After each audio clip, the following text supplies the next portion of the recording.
Health minister గారు. ధన్యవాదాలు అధ్యక్ష. గౌరవ సభ్యురాలు శ్రీమతి కెల్లా మాధవి గారు అడిగిన మొదటి రెండో ప్రశ్నలకు సమాధానం. రాష్ట్రంలో ఆహార వ్యాపార నిర్వాహకుల నమోదుతో సహా ఆహార కల్తీని నివారించడానికి ఆహార భద్రతా శాఖ అవసరమైన చర్యలు తీసుకుంటుంది. సూచించిన భద్రత మరియు పరిశుభ్రత ప్రమాణాలకు అనుగుణంగా ఉండేలా చూసుకోవడానికి అందరూ ఆహార వ్యాపార నిర్వాహకులు నమోదు చేసుకోవాలి లేదా లైసెన్స్ పొందాలి. నోటిఫైడ్ ప్రయోగశాలలో క్రమం తప్పకుండా తనిఖీలు మరియు ఆకస్మిక దాడులు నిర్వహించబడుతున్నాయి మరియు ఆహార నమూనాలను క్రమ పద్ధతిలో సేకరించి విశ్లేషించడం జరుగుతున్నది. 2023-24 నుండి జనవరి 2026 వరకు మొత్తం 16,730 నమూనాలను పరీక్షించడం జరిగింది. వాటిలో 1,407 సురక్షితం కానివి లేదా నాణ్యత లేనివి లేదా తప్పుడు బ్రాండ్ చేయబడినవిగా గుర్తించడమైంది. కోర్టులలో ప్రాసిక్యూషన్ చేయడం ద్వారా జరిమానాలు విధించడం వంటి తగిన చర్యలు తీసుకోవడమైంది. ధన్యవాదాలు. మాధవి గారు. ధన్యవాదాలు అధ్యక్ష. అధ్యక్ష, ఆహారమే ఔషధం అని మన పెద్దలు చెప్పారు అధ్యక్ష. కానీ నేడు ఆహారమే విషంగా మారుతున్న పరిస్థితిని మనం చూస్తున్నాం అధ్యక్ష. దానికి ప్రధాన కారణం ఆహార కల్తీ అధ్యక్ష. లాభార్జనే లక్ష్యంగా బియ్యంలో రాళ్లతో మొదలై నేడు పవిత్ర ప్రసాదం దాకా చేరుకుంది అధ్యక్ష ఈ కల్తీ. అధ్యక్ష, జీర్ణ వ్యవస్థ, నాడీ వ్యవస్థ కుప్పకూడమే కాక క్యాన్సర్ మహమ్మారి గుప్పెట్లోకి తీసుకువెళ్లి ప్రాణాలను కబలిస్తుంది అధ్యక్ష ఈ కల్తీ. అధ్యక్ష, కల్తీకి పాల్పడిన వారి పట్ల సరైన కఠిన చర్యలు లేకపోవడం, సమర్థవంతమైన తనిఖీ వ్యవస్థ లేకపోవడం వల్ల విచ్చలవిడిగా కల్తీకి పాల్పడుతున్నారు అధ్యక్ష. అధ్యక్ష, 2014-19లో ఫుడ్ సేఫ్టీ ఇండెక్స్ ప్రకారం విభజిత ఆంధ్రప్రదేశ్ 100 పాయింట్లకు 47 పాయింట్లతో 10వ స్థానంలో ఉన్న పరిస్థితి అధ్యక్ష. ఆ పరిస్థితిని గమనించి గౌరవ చంద్రబాబు నాయుడు గారు కల్తీపై ఉక్కుపాదం మోపాలని ముందుగా సిబ్బంది కొరత తీర్చడం కోసం 2018లో ఒక జీవో పాస్ చేసి సిబ్బంది నియామకం కోసం చేసింది అధ్యక్ష.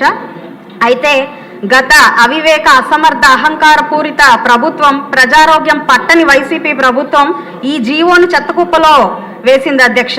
తత్కారణంగా 2023 నాటికి ఈ ఫుడ్ సేఫ్టీ ఇండెక్స్ నివేదిక ప్రకారం ఆంధ్రప్రదేశ్ చిట్ట చివరి స్థానానికి చేరుకొని అంటే 100కి 22 పాయింట్లతో 28వ స్థానానికి పడిపోయింది అధ్యక్ష. ఇప్పుడు మరలా మన ప్రభుత్వం టెస్టింగ్ ల్యాబ్లు ఏర్పాటు చేసి సిబ్బంది నియామకం కొంత చేసి చిట్ట చివరి స్థానం నుండి పైకి వస్తూ క్యాచింగ్ అప్ స్టేట్గా ఎదగడం హర్షణీయం అధ్యక్ష. అయినప్పటికీ జనాభా నిష్పత్తి ప్రకారం సిబ్బంది లేని పరిస్థితి కనపడుతుంది అధ్యక్ష. తనిఖీ వ్యవస్థ కూడా పటిష్టం చేయాల్సిన అవసరం ఇంకా ఉంది అధ్యక్ష. విచ్చలవిడి ఆహార విక్రయ కేంద్రాలు మీద దృష్టి సారించాల్సిన అవసరం ఉంది అధ్యక్ష. నియంత్రణ లేక వీధికి 10 హోటల్స్, చిరుతిళ్ళ బండ్లు వెలుస్తున్నాయి అధ్యక్ష. FSSAI అగ్మార్కులు ఉన్న సరుకులపై కొంత ప్రజలకు అవగాహన ఉన్నప్పటికీ హోటల్లో తమ ప్లేట్లలో వడ్డించబడే ఈ ఆహారం కంటికింపుగా, ముక్కుకు హాయిగా, పంటికి కమ్మగా ఉంటే చాలు అనుకునే ఆలోచన మారాలి అధ్యక్ష. ఇందుకు అనేక అవగాహన కార్యక్రమాలు చేపట్టాలి అధ్యక్ష. ఇది ఎన్నో సమస్యల్లో ఒక సాధారణ సమస్యగా కాకుండా దీనిని అప్కమింగ్ డిజాస్టర్గా అంటే రాబోయే ప్రాణాంతక విపత్తుగా దీన్ని గుర్తించి కల్తీ పట్ల, శిక్షల పట్ల కఠినమైన నిర్ణయాలు తీసుకోవాల్సిందిగా గౌరవ వైద్య ఆరోగ్య శాఖ మంత్రివర్యులు కోరుతున్నాను అధ్యక్ష. బులిశెట్టి శ్రీనివాస్ గారు. ధన్యవాదాలు అధ్యక్ష. మరి ఈరోజు కల్తీ అనేది పాల దగ్గర చూసుకుంటే ఒక పాలు చక్కగా మనకి ఇస్తారంటే దాంట్లో యూరియా కలుపుతున్నారు అధ్యక్ష, దాంట్లో జిగురు కలుపుతున్నారు అధ్యక్ష. మరి దీని మీద ఏమాత్రం నియంత్రణ లేదు అధ్యక్ష. అంతేకాకుండా నెయ్యి చూసుకుంటే పామ్ ఆయిల్తో తయారు చేసిన నెయ్యి, జంతువుల కొవ్వుతో తయారు చేసిన నెయ్యితో ఆహార వస్తువులను తయారు చేస్తున్నారు అధ్యక్ష. టేస్టింగ్ సాల్ట్ అనేది మన భారతదేశంలో దాన్ని బ్యాన్ చేయాల్సిన అవసరం ఉంది అధ్యక్ష. దాన్ని యథేచ్ఛగా వాడి ప్రజల యొక్క ప్రాణాలతో ఆడుతున్నారు అధ్యక్ష వ్యాపారస్తులు. అదేవిధంగా కాఫీ, టీల్లో కూడా చింతపిక్కల పొడిని వాడుతున్నారు అధ్యక్ష. ఆయిల్లో కల్తీ, ఎక్కువ రేటు ఉన్న ఆయిల్ బ్రాండ్ తీసుకునే దాంట్లో పామ్ ఆయిల్ లాంటి ఇంకా తక్కువ క్వాలిటీ ఉన్న ఆయిల్ని కలిపి ప్రజల ఆరోగ్యంతో ఆడుతున్నారు అధ్యక్ష. మాంసం నిల్వ ఉంచి ఫ్రై చేసి ఫ్రిడ్జ్ లో పెట్టి 3 రోజులు పోయిన తర్వాత కూడా అదే ఆహారాన్ని ఇంటికి పంపిస్తారు అధ్యక్ష. అంతేకాకుండా మరి కలర్స్ వాడుతున్నారు అధ్యక్ష బాగా. మరి ఆ కలర్స్ కూడా బ్యాన్ చేయవలసిందిగా కోరుతున్నాం అధ్యక్ష. అంతేకాకుండా ఇన్ని జరుగుతున్నప్పుడు కూడా గత సంవత్సరం మనం ఇదే సభలో మాట్లాడుకున్నాం అధ్యక్ష. దీని మీద ఏమాత్రం నియంత్రణ లేదు అధ్యక్ష. ఎందుకంటే ఒక జిల్లాకు వచ్చేటప్పటికి ఇద్దరు ఫుడ్ ఇన్స్పెక్టర్ ఉంటారు అధ్యక్ష. వాళ్ళిద్దరి వల్ల దాదాపుగా ఉన్న మున్సిపాలిటీల్లో కానీ పల్లెటూరులో కానీ ఉన్నటువంటి ఎక్కడ కూడా తనిఖీలు లేవు అధ్యక్ష. ఎవరైతే కల్తీ చేస్తారో వాళ్ళకి కఠినమైన శిక్ష విధించిన చట్టం తయారు చేస్తాం కానీ అది కంట్రోల్ అవ్వదని చెప్పి మీ ద్వారా కోరుతున్నాను అధ్యక్ష.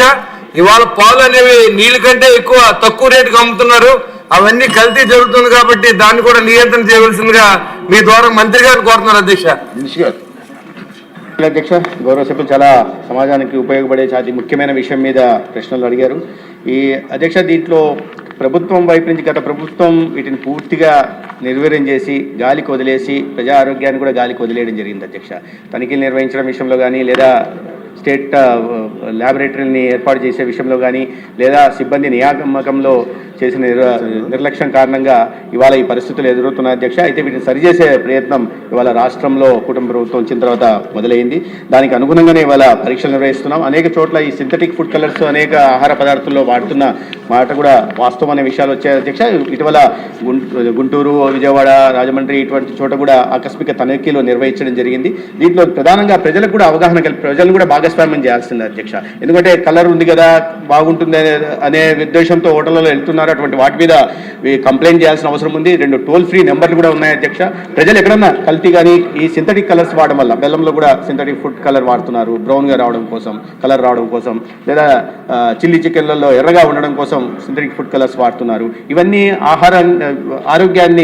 అనారోగ్యానికి గురి చేస్తే అధ్యక్ష చాలా తీవ్రమైన క్యాన్సర్ బారిన పడే అవకాశం కూడా ఉంది. కాబట్టి దీని మీద విస్తృతమైన చర్చ జరగాల్సి ఉంది. ప్రజల్లో దీని మీద అవగాహన కలిగించాల్సి ఉంది. చాలా విస్తృతంగా ఈసీ ప్రోగ్రాంలను తీసుకొచ్చి ఇవాళ ఈ హోర్డింగ్లలో కానీ లేదా రైల్వే స్టేషన్లలో కానీ బస్ స్టాండ్లలో కానీ అనేక రకాలుగా వీటిని ప్రజల్లో అవగాహన కల్పించే ప్రయత్నం చేస్తున్నాం అధ్యక్ష. మరింత ముందుకు తీసుకెళ్లాల్సింది ఒకవైపు అవగాహన కలిగించే కార్యక్రమాలు, రెండవ వైపు తనిఖీలు నిర్వహించడం, మూడవ వైపు ఈ సేఫ్టీ ల్యాబొరేటరీని వెంటనే తయారు చేసి మొదలుపెట్టి ప్రారంభించి వాటిలో ఈ తనిఖీల తర్వాత శిక్ష తీసుకుని. అయితే దీంట్లో ఒక విధి ఏంటంటే అధ్యక్ష, ఈ తనిఖీల్లో అన్సేఫ్, సబ్స్టాండర్డ్, బ్రాండెడ్ ఇటువంటి వాటిల్లో కేవలం అన్సేఫ్ విషయంలో మాత్రమే జైలు శిక్ష వేయడానికి అవకాశం ఉంది. అది మాక్సిమం 6 నెలల దాకా ఉంది అధ్యక్ష. కాబట్టి దీంట్లో కావాల్సిన భయాన్ని ఈ తప్పులకు పాల్పడుతున్న అవతకులకు పాల్పడుతున్న వాటిలో కలిగించలేకపోతున్నాం అనే ఒక భావన అయితే ఉంది.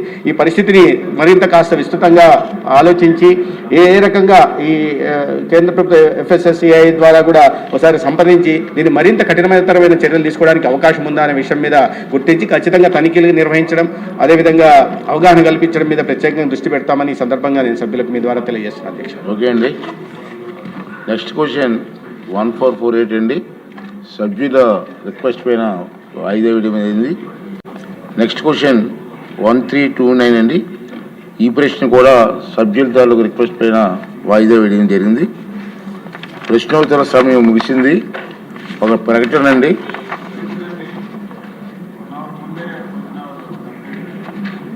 ప్రకటన